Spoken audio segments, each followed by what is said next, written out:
Barusan kita searching-searching, banyak surat yang masuk. Nah, ini apa nih hari ini suratnya? Ceritanya serupa tapi tak sama, mirip kayak Abi. Kalau kemudian dia sudah hancur perasaannya, jangan hancurkan perasaan anaknya. Ini idealnya. Iya. Idealnya. Tapi faktanya anak-anak broken home tidak dapatkan itu. Karena ibu itu karena sudah terluka, dia ingin sekelilingnya juga luka. Bahkan Assalamualaikum warahmatullahi wabarakatuh, teman-teman semuanya. Alhamdulillah hari ini kita akan membacakan lagi surat-surat curhat-curhat dari teman-teman semuanya. Alhamdulillah satu persatu kita berikan solusi dan mudah-mudahan solusi ini menjadi jalan keluar atas masalah teman-teman. Selain itu saya dan Umu juga mendoakan ya, semoga diberikan kesabaran, ketenangan, dan keikhlasan ketika mendapat ujian, ketika mendapat masalah apapun. Nah hari ini Umu mau bacain lagi nih Mia. Barusan kita searching-searching, banyak surat yang masuk. Nah ini apa nih hari ini suratnya? Ceritanya serupa tapi tak sama, mirip kayak Abi. Waduh, apa Jadi itu? langsung ya. Assalamualaikum Ustadz, Umu. Semoga Ustadz dan Umu beserta keluarga selalu dalam lindungan Allah. Amin. Pertama-tama saya bersyukur kepada Allah masih diberi kesempatan hidup di dunia hingga sekarang, dan semoga melalui wasilah link ini saya mendapat solusi terbaik. Ustadz dan Umu, perkenalkan, saya adalah anak yang berasal dari keluarga broken home dengan 5 saudara dan diasuh oleh ibu. Saya sudah ditinggal oleh ayah pergi dari rumah sejak 5 tahun yang lalu tanpa dinafkahi dan sampai sekarang tidak pernah kembali ke rumah. Dan akhirnya ibu yang menjadi tulang punggung keluarga. Sejak lahir, saya tinggal bersama dengan orang tua saya hingga berusia 7 tahun. Lalu kemudian saya berpisah dengan mereka dan tinggal bersama nenek. Di usia 14 tahun, saya kembali tinggal serumah bersama dengan orang tua saya. Tapi, di usia 14 tahun, ujian itu mulai datang. Ayah saya pergi dari rumah tanpa berpamitan dan pada saat itu saya masih berada di sekolah.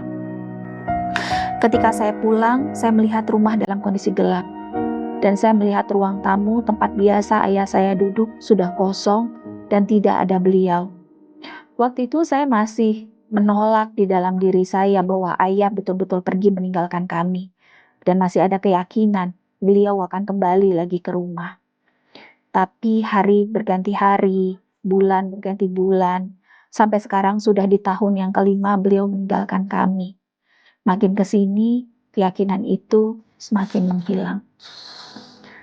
Saya sering merasa iri terhadap orang-orang yang ada di sekitar saya yang orang tuanya masih lengkap. Bahkan sampai sekarang, saya masih diliputi rasa rindu yang tidak tertahan kepada ayah. Pernah beberapa kali dulu mencoba menghubungi beliau, tapi selalu dilarang oleh ibu. Dan saya pahami bagaimana dukanya ibu juga sehingga saya tidak melanjutkan niat itu. Saya sering sekali berdoa agar orang tua saya dipersatukan kembali dengan wujud yang lebih baik, tapi sering juga menolak lagi dalam diri sendiri. Kok rasanya doanya nggak mungkin ya bisa terjadi. Dan setiap kali saya memenangkan sebuah perlombaan, di saat teman-teman saya yang lain dipeluk, diberi selamat oleh orang tuanya, saya tidak merasakan hal itu. Tidak ada ucapan selamat, tidak ada pelukan, tidak ada ciuman dari orang tua, tidak ada pelukan hangat yang membuat saya semakin yakin pada diri saya sendiri. Dan sekarang, trauma itu membuat saya menutup diri dan menjauh terhadap laki-laki manapun. Karena di pikiran saya, laki-laki manapun pasti akan sama seperti ayah saya. Suatu saat akan meninggalkan saya dan anak-anak saya kelak. Jadi kenapa saya harus menikah? Saat ini, kalau saya butuh teman untuk cerita, saya hanya bisa bercerita kepada adik saya di rumah. Karena saya khawatir bila saya bercerita kepada ibu, beban beliau akan semakin bertambah karena beliau sekarang yang menjadi satu-satunya tulang punggung keluarga. Pernah beberapa kali saya menyalahkan diri sendiri dan sempat berpikir, gimana ya kalau saya mati aja? Karena saya merasa masalah ini tidak selesai-selesai dan semakin bertambah berat. Cukup sekian cerita saya, Ustadz dan Umu. Semoga kita semua selalu dalam lindungan Allah. Wassalamualaikum. Ya, kepada Mbak yang bertanya, siapapun dimanapun berada, atau mungkin bagi teman-teman yang memiliki masalah yang mirip-mirip dengan masalah penanya, saya mendoakan, berdoa, bermohon pada Allah, mudah-mudahan Allah berikan kesabaran, kekuatan, keikhlasan, menghadapi beraneka ragam ujian kehidupan. Umi, ini terus terang masalah yang nggak mudah dan bukan satu, pasti banyak anak Indonesia yang mengalami ini. Ini masalah sama dengan apa yang saya hadapi dan pernah saya hadapi. Dan dalam hidup saya ini yang paling berat dalam hidup saya, broken home. Ayah, ibu, broken home. Yang pertama, ketika kemudian kita tidak memiliki kasih sayang utuh dari kedua orang tua, itu akan sangat berpengaruh kepada kejiwaan, mental. Apalagi anak perempuan. Anak perempuan itu kemelekatannya, kedekatannya biasa dengan bapak. Bahkan dikatakan ayah itu adalah cinta pertamanya. Karena sosok laki-laki itu sosok melindungi, mengayomi, membimbing, itu ada pada laki-laki. Sementara ibu kemudian tidak bersama bapak. Dan sampai sekarang nggak tahu hilang entah kemana. Ini nggak mudah bagi si penanya karena nanti dia akan mengalami satu kekecewaan, satu rasa yang tidak mudah diobati. Karena ini masalahnya adalah kehilangan. Dan kehilangan itu bisa diobati ketika kemudian misal ibunya atau keluarganya ada solusi, misalnya ayah sambung. Dulu ketika saya mengalami perpisahan ayah dan ibu, Allah Subhanahu wa Ta'ala alhamdulillah memberikan saya jalan keluar berupa ada ayah sambung. Jadi ayah saya kemudian berumah tangga lagi, ibu saya jadi TKI. Nah, saya punya ayah sambung. Yang ayah sambung dan ibu sambung ini sebenarnya masih kakaknya bapak. Jadi ibu saya masih bisa jenguk, bapak saya pun bisa jenguk. Dan solusi ayah sambung ini pun dialami oleh Rasulullah SAW ketika kemudian Rasul lahir tidak melihat ayahnya. Maka ada sosok ibunya. Ibunya kemudian wafat. Ada sosok kakeknya. Kemudian ada kakek yang begitu menyayanginya, tidak lama kemudian wafat, ada pamannya. Nah, paman inilah yang kemudian menjadi ayah sambung. Kakek inilah ayah sambung. Jadi saran yang pertama adalah coba cari ayah atau keluarga yang punya karakteristik ayah ideologis yang kemudian bisa membimbing kita, punya rasa kasih dan sayang. Nah, kalau itu bisa didapatkan, alhamdulillah. Jika tidak, maka kita kemudian bisa menjadikan guru atau kemudian keteladanan, kisah-kisah para sahabat atau kemudian keteladanan orang-orang hebat itu menjadi sosok yang kemudian kita dambakan. Sebenarnya ini adalah rasa yang disebut dengan gorizatun tadayun, naluri mensucikan sesuatu, menghormati sesuatu. Maka bisa sosoknya digantikan dengan sosok yang kemudian tidak hadir secara langsung. Misalnya kita sangat mengagumi tokoh yang namanya Buya Hamka, maka ikuti perjalanannya. Seakan-akan kita hidup bersamanya. Itu juga bisa menggantikan rasa.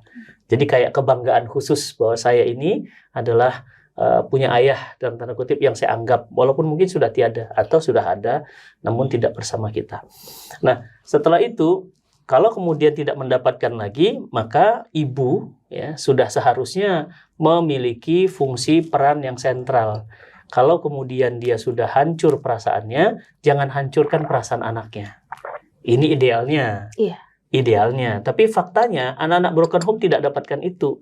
Karena ibu itu karena sudah terluka, dia ingin sekelilingnya juga luka. Bahkan seluruh dunia tahu bahwa dia sedang luka. Ini problemnya. Dan itu juga tidak mudah dialami oleh seorang ibu. Karena dia juga butuh obat. Dia juga butuh mentalnya tersembuhkan. Nah, maka diharapkan ibulah kemudian menenangkan anaknya. Bagaimana kita lihat belajar dari Bunda Siti Hajar ketika Ibrahim tidak bersama dengan mereka, Bunda Siti Hajar selalu menanamkan kepada Ismail kecil kebanggaan terhadap ayahnya. Seharusnya ini yang dilakukan. Kalau kemudian ayah tidak ada tadi, ibu juga tidak berfungsi, maka tidak ada harapan dan tempat bergantung lain. Memang bukan manusia tempatnya. Maka Allah lah tempat kita berharap bergantung. Allah Subhanahu wa Ta'ala menjelaskan dalam Al-Quran, wa ila rabbika farghab, dan hanya kepada Tuhanmu lah, hanya kepada Tuhanmu lah kamu berharap, kamu bergantung, tidak ada harapan lain. La haula wala quwwata illa billah. Hanya kepada Allah. Curhatnya kepada Allah, ngomongnya kepada Allah, dan itu sangat efektif bagi kejiwaan. Ya, jadi kalau doa itu ngomong, benar ngomong, ya Allah, nangis sampai nangis, ya Allah, Engkau Maha mendengar doaku, ya Allah, Engkau Maha melihat aku, ya Allah, ya Rabbi, berikan ketenangan pada jiwaku, bimbing langkahku, bimbing lisanku, bimbing, Allah yang akan menjaganya langsung. Jadi, ketika manusia sudah tidak bisa diharapkan lagi, maka kepada Allah. Nah, Allah kemudian memberikan bimbingan berupa apa? Berupa Al-Quran dan Sunnah. Maka saran saya kepada anak-anak atau yang Mbak bertanya seperti ini, saya sembuh dari luka itu. Gimana caranya? Saya dekat dengan pembinaan kajian-kajian keilmuan. Saya dekat dengan para ulama, dekat dengan orang-orang soleh, dekat dengan orang-orang ahlul Quran. Maka kemudian perlahan tapi pasti luka itu hilang. Berganti dengan cinta dan sayang kepada ayah dan ibu. Itu tips untuk bisa sembuhnya. Kemudian yang kedua, bagaimana dengan anak-anak yang mengalami luka batin seperti ini? Ketika kemudian sudah disembuhkan dengan cara yang tadi belum juga, maka kemudian bagaimana caranya agar kita bisa beralih move on? Yang pertama, harus tanamkan dalam pikiran kita bahwa tolak mental yang namanya mengeneralisir. Nggak boleh mengeneralisir. Kalau ada pedagang pelit, berarti semua pedagang pelit. Kalau ada laki-laki jahat, berarti semua yang namanya laki-laki jahat. Kalau ada yang namanya dagang rugi, berarti setiap dagang itu rugi. Kalau ada yang namanya hujan itu banjir, pasti habis hujan banjir. Itu berbahaya. Mindset seperti ini, itu nanti akan terbawa dalam mental, sehingga muncullah anxiety, kecemasan berlebihan, anti sama laki-laki, dan yang lainnya tidak. Kita harus punya mindset positif. Tanamkan pada diri kita bahwa itu hanya kejadian untuk si A, tidak si B. Itu hanya satu pencilan data dibandingkan begitu banyaknya kasih sayang Allah. Ini harus ditanamkan yang kedua, mindset ini.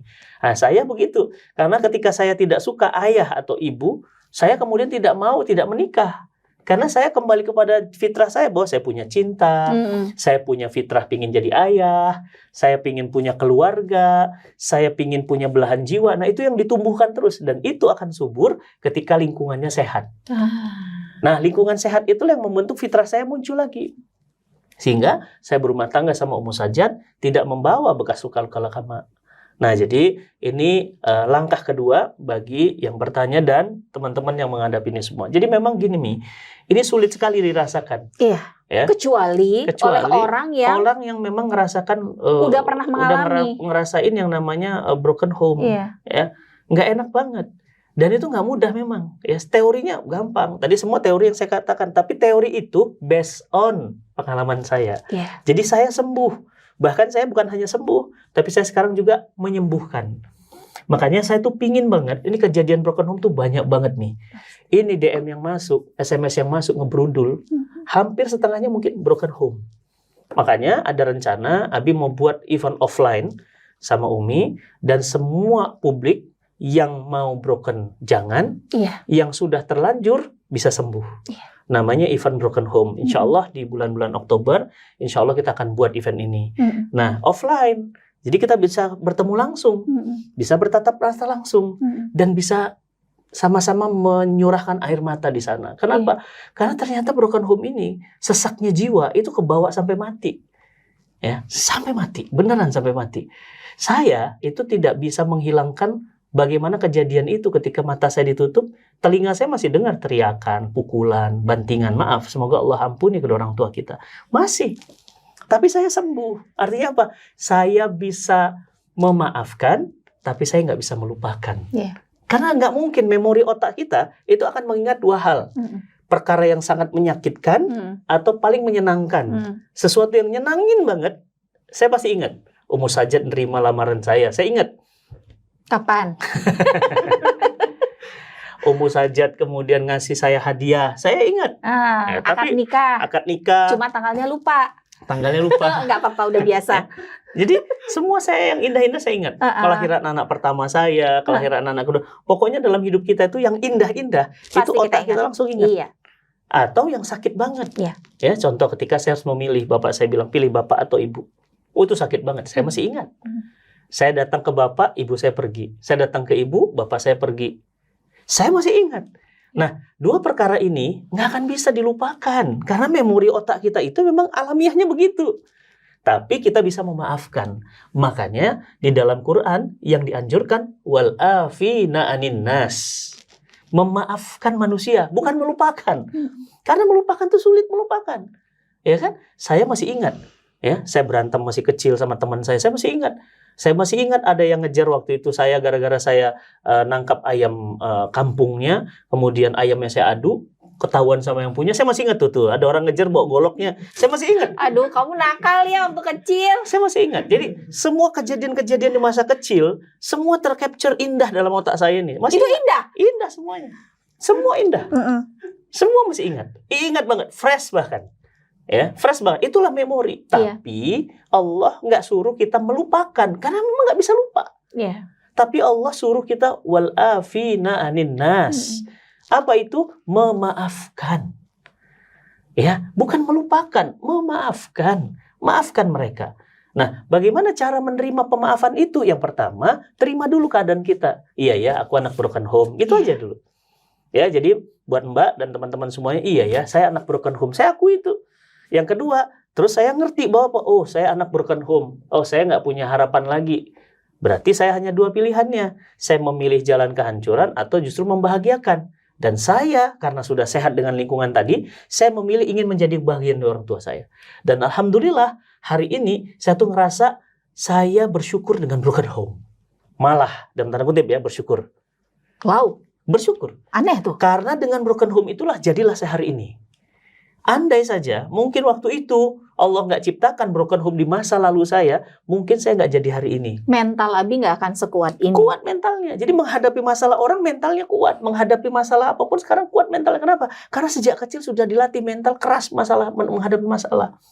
Jadi kadang-kadang kita menghadapi sesuatu itu harus bisa mengcapture apa? Pasti ada kebaikan di setelah kesulitan. Makanya Allah ulang 2 kali. Inna ma'al usri yusra. Inna ma'al usri. Fa inna ma'al usri. 2 kali. Sesudah kesulitan ada kemudahan, sesudah kesulitan ada kemudahan. Bersama, maaf, bukan sesudah, maaf. Iya. Ya, karena di sana bukan ba'da, ya, tapi ma'a. Ma'a itu bersama. Jadi bukan ba'da, bukan qabla pula, bukan Jadi sebelum, sebetulnya bukan dia sesudah. beriringan ya, Iya, Bi ya. jadi bersamaan. Bukan depan belakang. Jadi ketika ada kesulitan, pasti ada jalan keluar. Ketika ada kesulitan, pasti ada jalan keluar. Ketika ada kezoliman, pasti ada jalan keluar. Dan saya yakin banget ayat itu. Setelah saya mengalami kesulitan, Allah kasih jalan keluar. Setelah saya dizolimi, Allah berangkatkan kami haji. Setelah kami dikhianati, Allah berikan kami hadiah yang indah. Ternyata begitu. Jadi, mindset ini yang harus tumbuh dalam diri Mbak dan kita semua yang menghadapi masalah seperti ini. Iya. Bahwa kalau ada masalah, langsung yakin. Setelah ini ada berkah. Itu yang orang bilang apa? Blessing in disguise. Jadi Setelah hujan ada pelangi. ada pelangi. Pasti itu. Setelah gelap pasti ada cahaya. Setelah pekatnya malam pasti ada fajar yang indah. Jadi harus punya mindset begitu. Yakin sama Allah. Nah ini nih alhamdulillah sembuh mentalnya. Iya. Nah kalau mental ini sembuh karena ada hope tadi, ada harapan tadi, maka Allah pun sesuai dengan prasangka hambanya. Beneran sembuh. Iya. Dan bukan cuma sembuh. Abi menyembuhkan. Nah makanya karena kita tahu nih banyak air mata, banyak luka, banyak duka karena broken home ini, Dan banyak trauma. saya akan spesial menggelar event. Karena saya berpikir kalau kemudian hanya ngobrol-ngobrol seperti ini, nggak enak nih, nggak ketemu langsung. Iya. Nah jadi Abi pingin ketemu langsung. Abi pingin ngelihat sebutir-butir air mata yang tumpah. Yang kemudian air mata itu tanda kekecewaan, tanda luka. Sama, saya juga punya luka itu. Dan kalau nanti mungkin di acara itu, mungkin saya yang paling banyak air matanya. Kenapa? Karena saya mau mengingat lagi memori lama itu, dan saya ceritakan bagaimana saya bisa sembuh dan keluar dari masalah itu. Iya. Jadi itu kalau buat untuk solusi yang gini, tahapannya begitu. Iya. Ini kan dari POV-nya orang yang mengalami luka ya, Mbak yang mengalami luka, sama kayak Abi gitu. Umi mau ngambil POV dari orang yang menemani, yang pernah mengalami trauma atau yang pernah ngalamin broken home gitu. Kayak Abi bilang tadi, butuh lingkungan yang positif. Jadi kita buat event Broken Home ini juga buat siapapun yang sekarang sedang menemani orang-orang yang sedang terluka di masa lalunya, pernah broken home, sering bingung gitu. Sama kayak Umi juga di awal kan waktu nikah sama Abi juga kan bingung gitu. Gimana ya ngadepin orang yang kayak gini modelnya, soalnya aku di keluargaku aman-aman aja gitu. Terus aku harus ketemu dengan manusia ajaib ini, aku mau gimana ya gitu. Bukan hanya manusia ajaib. Dua orang tua. Iya. Dua orang tua yang berbeda. Betul gitu. Harus menghadapi mertua yang kayak gitu. Mertua laki-laki kan, mertua perempuan juga. Dan mertua laki-laki ada ibu tiri, itu kan nggak mudah. Iya, belum lagi masalah ekonomi kan udahlah secara karakter kita beda. Jadi dan sampai akhirnya sempat berpikir kayaknya mau udahan aja deh. Kenapa? Karena udah pusing banget, puyeng. Nah, buat kita yang sedang menemani yang terluka pun teman-teman, kita juga harus ikut event ini. Jadi dapat POV dari kayak gini ya rasanya ya si orang yang terluka itu, sehingga kita juga lebih punya empati. Mungkin kalau dia langsung yang cerita, kita bilang gini, alah lebay loh gitu. Tapi kalau yang cerita adalah orang yang juga pernah mengalami luka, tapi dari sisi orang lain, insya Allah mudah-mudahan kita bisa punya insight. Aku harus kayak gini nih cara nemeninnya. Karena insya Allah sebetulnya semua yang pernah mengalami kondisi broken home, dia tuh orang spesial. Sebetulnya orang spesial. Cuma dia belum menemukan titik terang cahayanya, dan dia perlu dibantu oleh siapa? Ya oleh kita yang paling dekat dengan dia. Makanya saya insya Allah, saya komitmen, saya akan menemani teman-teman semuanya yang mengalami masalah luka pengasuhan, broken home, kemudian merasa kesepian, merasa ditinggalkan, merasa nggak dianggap, merasa dipinggirkan. Semua masalah-masalah itu adalah efek dari masalah broken home. Anak mana sih yang pingin ngelihat ayah ibunya nggak bersama? Nggak ada lebih. Anak mana sih yang melihat ayah ibunya bertengkar? Anak mana sih yang senang melihat ayah ibunya saling maaf, saling melempar? Nggak ada. Maka anak-anak itu tumbuh dengan mental yang sehat ketika dia melihat ayah ibunya saling cinta, ayah ibunya saling sayang, ayah ibunya saling puji, ayah ibunya saling memberikan positif mindset. Ya, sehingga kemudian dia tumbuh dengan positif mindset, gitu kan? Tapi kalaupun itu sudah terjadi, percayalah, takdir Allah pasti indah. Ini penting juga difahami. Takdir Allah pasti indah. Nah, bagaimana caranya kita untuk bisa sembuh? Yakin bahwa Allah tidak mungkin menetapkan sesuatu yang salah. Karena kan masalahnya kan ayah ibu yang memilih. Kan korbannya kita. Kita ini kan tertimpa masalah.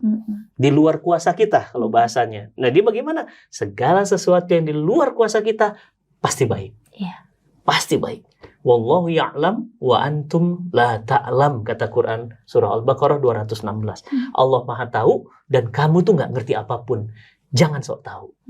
Jadi bismillah Mbak, jangan pernah berpikir-pikir negatif, menghabisi diri. Nggak ada untungnya. Malah justru menghabisi diri itu akan merugikan diri kita sepanjang masa. Bukan malah sembuh, malah makin hancur, terpuruk dan nggak ada gunanya. Tapi sembuhlah bismillah dengan tadi tips-tips yang saya sampaikan.